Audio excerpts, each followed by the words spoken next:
早晨啊，咁多位，咁今日咧我就有一條測試一天片啦，咁大家見到個標題咧都會見到嘅，我係非常之興奮同埋期待咧去試呢3件產品，咁就係有 La Mer 嘅粉底、遮瑕膏同埋碎粉嘅，咁呢啲都係新出，佢10月1號先推出嘅，呢啲只係試用產品啦，佢哋冇要求我拍片，今次亦都唔係合作片嚟嘅。咁講一講個粉底先啦，呢個叫做 Soft Fluid Long Wear Foundation， 有 SPF 20嘅，咁佢總共咧有15隻顏色選擇啦，咁我就收到 Porcelain 01號色，以我所知應該係最淺色㗎啦，咁我都唔肯定會唔會啱我膚色啊，可能會淺得滯，不過我哋一陣間試下睇下啦。咁個價錢方面咧，你哋準備好未？呢一個咧就係有30ml 啦，價錢就係950蚊港幣嘅，淨係呢一支粉底，咁佢冇其他嘢嘅，佢有新出一支粉底掃啦，嗰支我其實諗住買嘅，因為我試過咧真係好似好滑咁樣啦。不過佢未出，所以我買唔到住。咁打底霜咧，我都已經搽咗㗎啦。我今日咧就係跟翻佢嘅發佈會裡面用嘅產品咧，我就用咗佢嘅 Moisturizing Soft Lotion 做個打底啦。而遮毛孔方面咧，我就用咗 Bare Minerals 嘅 Prime Time， 就淨係搽喺啲毛孔位置嘅。你見到咧，佢慢慢咧都係流緊落嚟，其實都唔係慢啊，都幾快嘅。佢話咧用之前咧都係要 shake 一 shake 佢啦。即係感覺上都係比較輕薄嘅。我一邊咧就會用手上啦，另外一邊咧就用 Beauty Blender 就睇下嗰個分別。咁我頭先呢一度咧，我就攞啲粉底，你見唔見到咧？佢係好似絲咁樣啊，即係好 smooth 好薄。喺發佈會嘅時候，佢請咗一個荷里活嘅化妝師啦，佢就教話咧，即係上粉底咧就最好逐層，每層都好薄咁樣上嘅。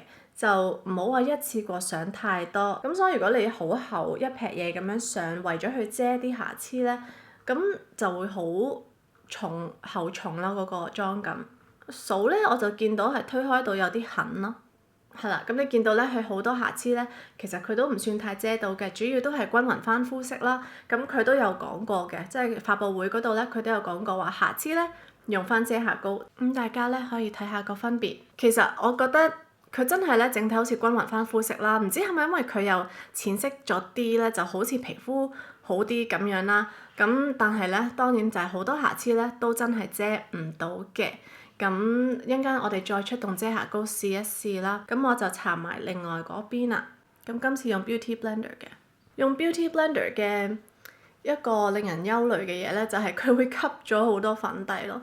即係每一滴都係幾蚊咁樣咧，但我覺得用 Beauty Blender 嗰個效果係好啲㗎。我肚打緊鼓。左邊咧用 Beauty Blender 上真係好好多㗎，你會見到咧啲毛孔咧遠睇未必睇到啦，但係近睇咧你會見到佢好似都唔係好貼咁樣嘅，但係左邊咧係真係，死啦！真係好靚咯。佢雖然唔係一個無瑕嘅底妝，但係你真係覺得係自然啲啦，同埋好似陶瓷啊！佢俾我嘅感覺就係陶瓷咯。佢話咧呢個係防潮濕同埋防汗嘅。咁我哋一陣間咧就可以睇下晏啲會點啦。咁跟住咧就係到遮瑕膏啦。咁遮瑕膏咧就係咁嘅樣嘅。啊，唔記得講粉底嗰個包裝係咁嘅。其實大家都應該會睇到有個泵咁樣啦，冇乜特別，即係都係靚嘅。咁個遮瑕膏咧都係咁樣一支 stick 狀啦，跟住就係一個香檳金色嘅包裝。跟住呢一個咧就有4.2 gram， 有4隻顏色選擇，呢個價錢係600蚊嘅，都係有 Miracle Broth 嗰個專利。咁扭開佢咧就好似普通好似 Clear the Pore 嗰啲咁樣啦，係咪啊？咁呢一個咧我就喺發佈會嗰度同埋喺網上佢嘅 video 嗰度咧見到佢係搽喺隻手度先咧，再用手指，哇！唔得，呢個我真係要俾大家睇。嗱，我頭先咧咁樣搽咗上手啦，我推開佢咧，我未見過咁樣嘅質地嘅遮瑕膏㗎咯。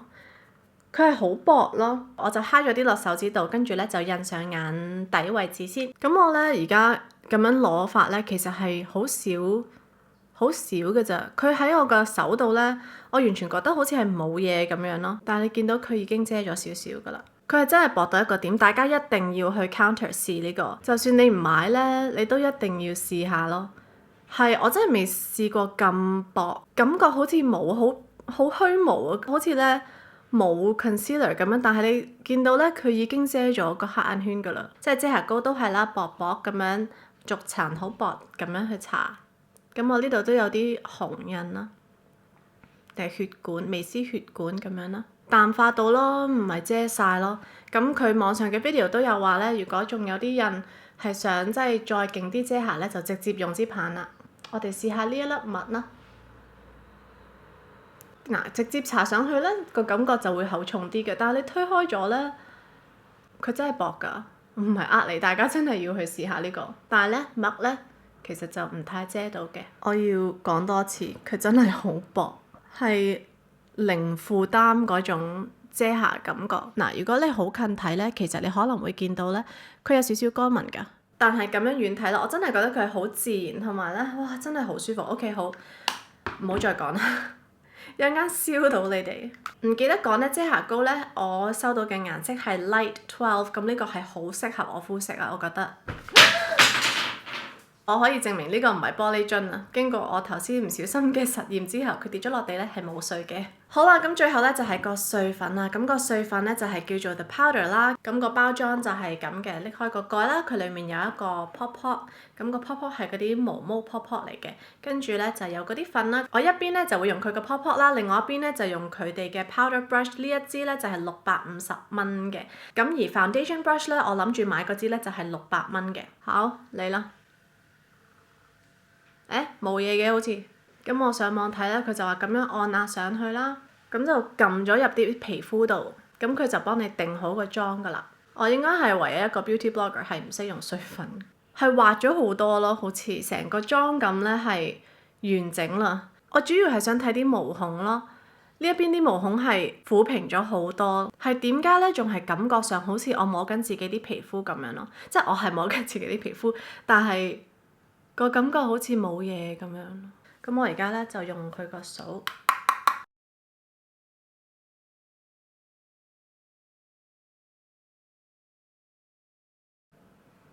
哇！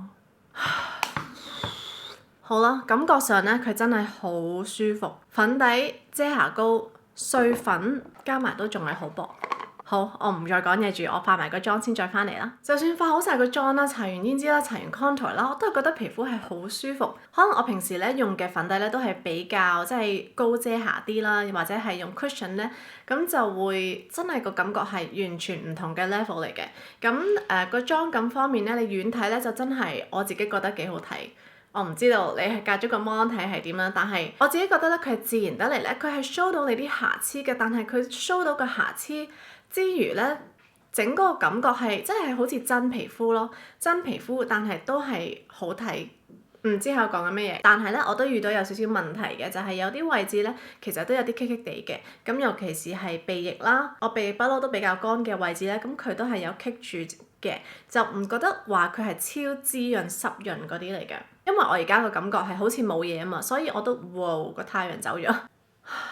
慘啦慘啦！好啦，咁大致上係咁啦。而家10點半，我哋再睇下咧，過多幾個鐘頭咧，個妝感係點㗎啦。好啦，咁咧我啱啱就去完 event 啦，個妝咧就係咁嘅樣嘅。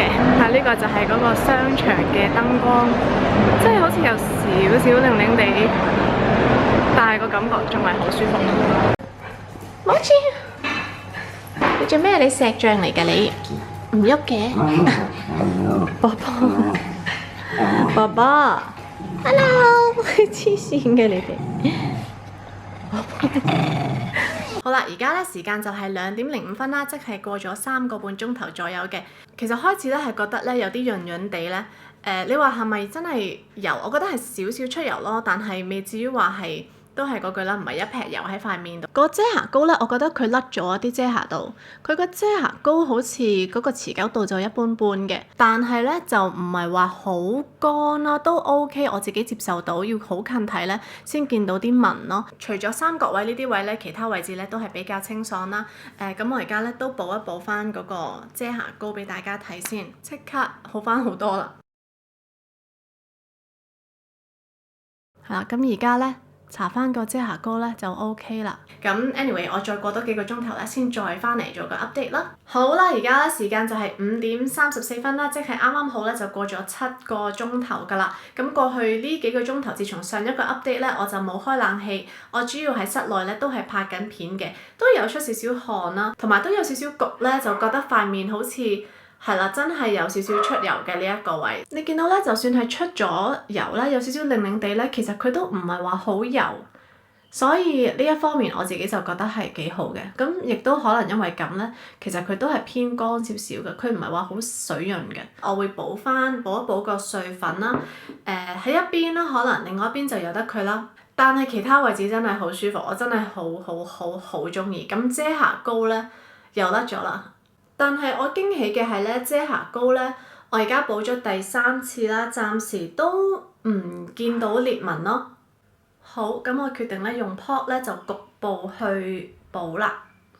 咁其實咧7個鐘頭咧，我覺得佢算 OK 嘅，即係佢有咁薄嚟講咧 OK 好多啦。咁我就再過多幾個鐘頭咧再翻嚟啦。我未試過咧最後一個 update 咧可以拍咁多次，我真係唔知點樣 review 呢一件產品，呢3件產品。咁我自然講㗎啦，我原本好驚條片會好長，但係我真係好想詳細啲同大家講，因為咁貴嘅產品咧，我都想 inform 到，即係盡量去俾多啲資料，俾多啲我嘅用後感俾大家。所以呢條片可能真係會好長，我而家都可能會變翻長氣 Beth 啦。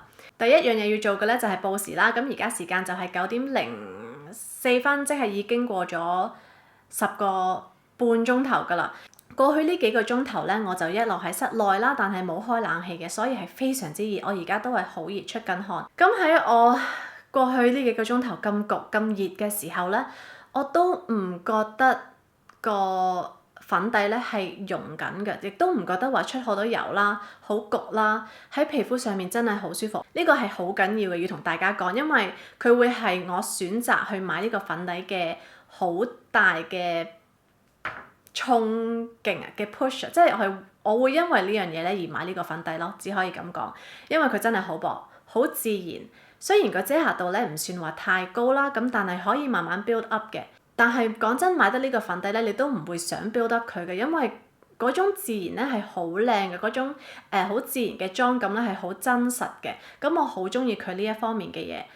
另外一個好處就係佢有護膚成分啦。咁去到我呢個年紀咧，我都覺得有啲即係有護膚成分嘅化妝品咧係都幾緊要嘅。唔好嘅嘢咧，首先就係貴啦。第二樣嘢咧就係佢有啲乾㗎。而家我腮骨位咧都開始見到有少少乾紋啦。咁啱啱上粉嘅時候，其實都開始有啲乾乾地嘅，但係就冇話嚴重咗好多，亦都冇即係額頭呢啲位咧都冇乾咯。咁我諗都係做翻好保濕咧，其實就冇乜問題嘅乾性皮膚嚟講。咁我頭先都講咗，我覺得佢係適合混合性肌膚嘅。第3樣唔好嘅嘢就係低遮瑕。咁但係頭先都講咗咧，其實對我嚟講都唔係好緊要，因為我係貪佢嘅自然妝感。如果我要高遮瑕度嘅粉底咧，我就唔會揀呢一隻粉底嘅。咁950蚊一支粉底值唔值咧？我覺得都係睇翻大家，即係睇下你點樣衡量啦。如果你係覺得 afford 唔到，即係好貴或者唔值嘅話，咁就唔好買咯。咁但係如果你係想揀一個真係好薄嘅粉底，但係嗰個妝感都係靚嘅話咧，因為有啲粉底咧好薄咧，但係你會覺得搽咗等於冇搽，但係呢個唔會咯。咁呢個我自己啦，暫時呢個時候講啦，我唔知道過多半年後，當我如果真係用完呢支粉底，我會唔會遇到一個更加好嘅咧？我唔知㗎嘛。但係呢個時候，如果我用晒嘅話咧，我應該都係會回購嘅，或者如果我跌爛咗個樽或者倒瀉咗或者點樣啦，我係會買嘅。好啦，咁到個遮瑕膏啦，咁個遮瑕膏咧一樣啦，都冇乜點樣氧化啦。我頭先都有補一補咧，其實佢都甩咗啲咯，我覺得比起頭先係好啲嘅，頭先都甩得好多。咁佢嘅好處咧就係非常非常薄，我呢度寫咗非常非常薄，大家真係要去試下。我係未試過磨一隻遮瑕膏咧，印上去咧係會擔心，咦點解好似冇嘢搽緊嘅？咁但係一路見到佢係遮緊我嘅黑眼圈，呢一個我覺得都係我會想買佢嘅其中原因之一，係啦。第二樣嘢咧就係自然啦。佢唔太乾，我呢度寫唔太乾啦，但係亦都有寫有少少乾紋，就係補咗粉嗰邊咧係見到啲乾紋嘅，咁所以呢樣都要留意翻啦。咁另外唔好處就係唔持久，佢真係好快，3個鐘頭嘅時候咧，都已經見到佢甩得都幾多嘅，咁要 keep 住補。咁但係另外一個好處咧，就係佢係方便拎出街俾你去補啦。另外一樣唔好嘅嘢咧，就係啲深嘅印咧或者瑕疵咧係遮唔到嘅。我自己覺得佢真係專係 for 遮黑眼圈咧就好啲。我有啲印咧我都覺得佢遮得麻麻地嘅。咁就係咁啦，600蚊一支遮瑕膏，我反而覺得呢個係 OK 嘅，我自己都，唉，隻都係咁慘，我真係俾佢燒咗。如果我又係啦，如果呢支爛咗或者點樣咧，我諗我都會買嘅。碎粉啊，咁碎粉咧就係750蚊，頭先唔記得咗講。咁好處就係個毛孔咧係修飾得非常之好，同埋咧你見到咧到而家咧，我補咗碎粉呢度咧，到而家喎10個幾鐘頭咧，啲毛孔都仲係修飾得好靚嘅，咁呢方面真係好好嘅。第二個好處咧就係薄啦，咁其實呢3樣都全部都好薄，都係好舒服嘅喺皮膚上面。咁仲有一樣好處咧就係持久度，我都覺得咧佢hold 到我個妝效咧，hold 到我個妝咧 hold 得唔錯嘅，即係我喺室內好焗咁樣，冇開窗喎，冇開冷氣啦。頭先仲要啲燈咧照咗我成半個鐘咧，好熱啊，出晒汗，都覺得個妝感係 OK 嘅，亦都未至於話出油出得好犀利。咁我覺得佢呢方面都做得唔錯嘅。唔好處就係、其實都唔係話好唔好處嘅，就係、麻煩啦，我覺得。偏向麻煩啲啦，即係如果佢係一個 compact 仔咁可以拎出街補妝，但係你見到頭先我要補妝咧，我又要拎嗰個嘢啦，又要拎個粉撲咁樣，又即係我覺得比較麻煩，所以我自己本身都少用碎粉嘅。咁希望今條片幫到你哋啦，唔好意思，我又做咗長氣 back，但係我真係好想即係等大家係有多啲資訊啦，咁希望幫到你哋嘅。咁睇完呢條片咧，有冇話對邊件產品或者邊幾件產品有興趣咧？都留言話俾我知啦。同埋如果你有試過佢之前出嘅粉底遮瑕膏同埋碎粉咧，都可以話俾大家知，你覺得佢係點樣嘅？雖然佢哋可能有啲唔同，但係都可以分享翻你嘅用後感啦。睇下個價錢同件產品咧成唔成比例啦。咁同埋仲有啲乜嘢可能貴價啲嘅產品，大家想我買嚟試嘅，都可以留言話俾我知，咁我都會盡量去買嘅。好啦，咁希望幫到大家，我哋就下一條片見面啦，拜拜。